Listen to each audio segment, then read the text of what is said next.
لائی گئی ہے۔ یہ کہتے ہیں اگر کوئی دماغی مریض ہو اور پھر وہ نیت کے ساتھ کفر بک دے یا کوئی کفر کا ارتکاب کر دے تو کیا کافر ہو جائے گا؟ سوال بڑا عجیب ہے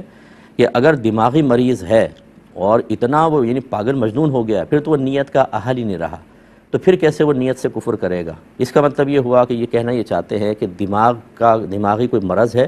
وہ میڈیسن وغیرہ لے رہے ہوتے ہیں بعض اوقات، لیکن آدمی عالم ہوش میں ہی ہوتا ہے، وہ گفتگو کر رہا ہوتا ہے، اس کے بچے ہوتے ہیں، بیوی ہوتی ہے، کبھی کبھی ایسا ہوتا ہے کہ وہ اس پر کوئی اٹیک وغیرہ ہو جائے تو پھر وہ تھوڑا سا معاف ہو جاتا ہے یا اگریسو ہو جاتا ہے، غصے میں زیادہ آ گیا تو وہ ایک الگ بات ہے۔ لیکن اگر وہ عالم ہوش میں ہے اور اس میں اگر کوئی کفریات وغیرہ اس کی زبان سے نکلتے ہیں تو یہ کہہ کر اس کو نہیں چھوڑا جا سکتا کہ یہ دماغی مریض ہے، کوئی بات نہیں، بیچارہ شاید اس میں